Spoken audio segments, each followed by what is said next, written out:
Bonjour à tous, je suis François Dussanier, le président du groupe Agriopal, et j'ai la chance aujourd'hui de fêter avec vous le 25e anniversaire de notre société.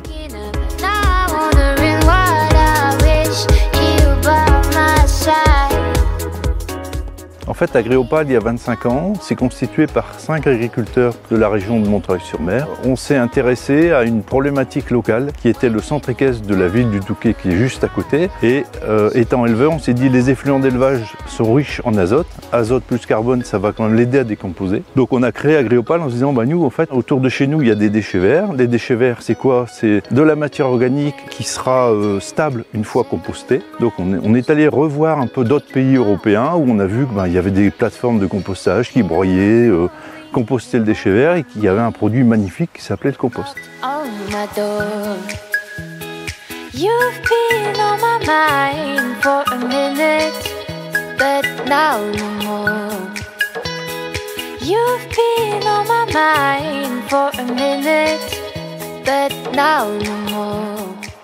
Nous voici sur la plateforme de compostage de Franc, un des 3 sites historiques du groupe Agriopal. Ici, on revalorise des déchets végétaux issus des collectivités ou des paysagistes. On a une plateforme qui est imperméabilisée et donc sur cette dalle, les bennes viennent livrer les matières premières. On a une première étape qui s'appelle le broyage. On va venir réduire la taille des matières et donc au bout de 6-8 mois, on obtient un compost qui est prêt à être criblé.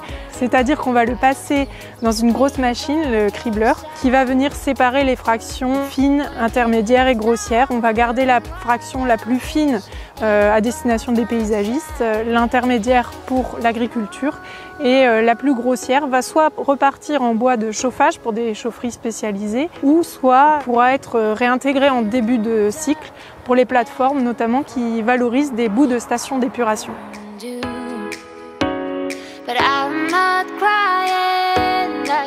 Terre et Jardin, qu'est-ce que c'est? C'est une activité du groupe Agriopal qui a été développée pour valoriser les composts de déchets verts en terreau. Et puis ensuite, à partir de ça, c'est greffé une activité de production de paillage et des mélanges terre-pierre également. Tout ça à destination des paysagistes.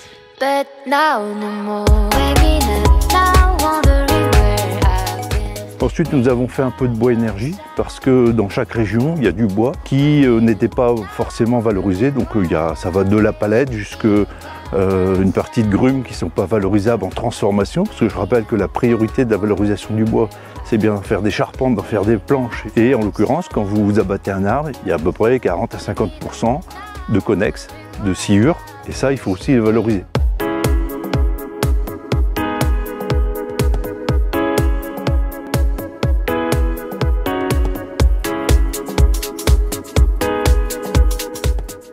Planète Terre est une filiale Agriopal. Elle a été créée en 2010 afin de valoriser les chutes de bois d'un industriel de la région. Nous avons donc démarré par la bûche densifiée, puis nous avons commercialisé du pellet et enfin, nous sommes lancés dans la production de bois de chauffage. Nous sommes arrivés à Feuquières-en-Vimeux en 2024 afin de constituer un pôle bois de chauffage et de nous rapprocher de nos gisements de matières premières.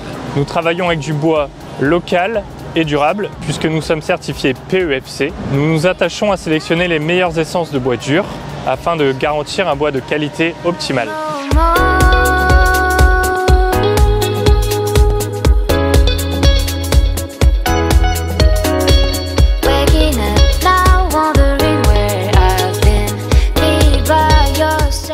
Puis on a fait un peu de photovoltaïque dans les années 2010 parce qu'il nous fallait des bâtiments pour stocker nos produits, pour laisser maturer, pour faire des mélanges. Il nous faut de la surface, on est des gens, on a besoin de surface et de bâtiments, donc le photovoltaïque nous aidait bien dans ce sens-là. Et puis dès 2010 également, Agriopal s'est intéressé à la méthanisation. Alors pourquoi? Parce qu'on est dans la première région agroalimentaire de France, où il y a des gisements importants et pour lesquels on n'a pas toujours la solution de valorisation.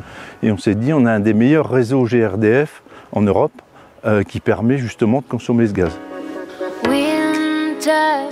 Rain falls, I'm mourning dew, but I'm not crying like the garden leaves. You've been on my mind for a minute. Donc Agriopal s'est impliqué depuis plus d'une dizaine d'années maintenant dans la méthanisation.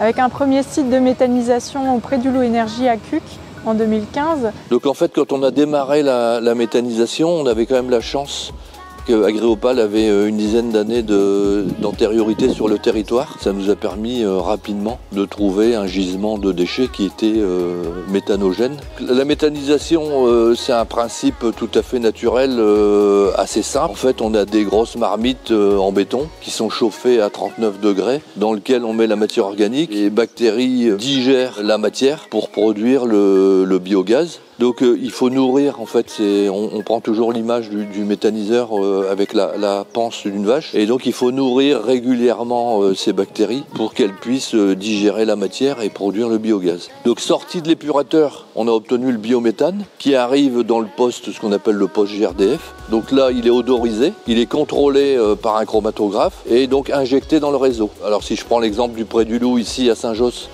on est sur la boucle Berck, Étaples, le Touquet. Donc c'est une utilisation principalement pour les particuliers. Donc on est vraiment sur un cercle vertueux où on utilise des déchets, on en tire de l'énergie, donc le gaz, et la partie déchet ultime, c'est-à-dire le digestat, permet de remplacer les engrais chimiques pour produire les nouvelles cultures et les nouvelles productions de l'année qui suit. Donc un site comme ici, c'est à peu près 80 tonnes d'intrants par jour qui va venir alimenter la méthanisation. Et en sortie, on va produire à peu près 300 normomètres cubeurs de biométhane qu'on injecte dans le réseau. Aujourd'hui, Agriopal, c'est 9 sites de production de biométhane. C'est une activité qui nous a amené à sortir de notre zone géographique d'origine, qui était plutôt les Hauts-de-France, avec le compostage. Mais toujours en respectant une logique qui nous est chère chez Agriopal, c'est que on ne cultive rien, même si beaucoup des associés sont agriculteurs, on ne cultive rien pour mettre dans nos méthaniseurs. On estime qu'il y a quand même aujourd'hui suffisamment de coproduits, de déchets qui sont méthanisables et qui ne sont pas toujours bien valorisés. Et puis après, on est reparti avec des industriels. Par exemple, on est à la Goudale, où on a mis un épurateur sur le site de la Goudale. Je pense que tout le monde a déjà bu la bonne bière de la Goudale. On est associé aussi avec les établissements d'Audruy à Dunkerque, où en fait, on croise nos compétences, on croise nos savoir-faire, et ça nous permet de développer des projets de territoire. Et ça, c'est important.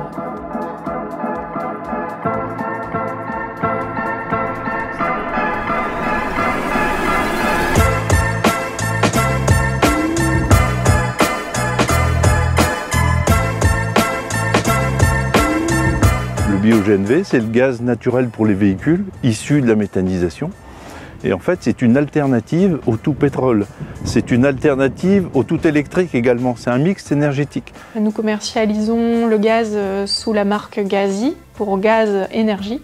Et donc pourquoi nous, on s'est engagé dans cette démarche de bio-GNV, c'était un peu pour boucler la boucle de notre biométhane, de permettre aussi aux acteurs d'un territoire de comprendre une autre finalité de cette méthanisation de ce gaz. C'est donc à partir des déchets d'un territoire, on produit du gaz qui peut servir à faire du chauffage, à faire tourner une industrie et aussi à faire tourner des bus ou des véhicules. Et ces mêmes véhicules qui peuvent ramener les déchets sur la méthanisation. Sur la station d'Aville, la particularité est que cette station est une station multi-énergie. On va commercialiser aussi bien des carburants plus traditionnels, mais aussi des carburants alternatifs, comme le bio-GNV qui est en train d'être mis en service, comme l'électrique, comme le B100 fait à partir d'huile de colza, et comme l'éthanol, le bioéthanol fait à partir de betterave. Sur chaque territoire, il y a des forces en présence et il y a quelquefois, il peut manquer un acteur qui permet de fédérer tout le monde.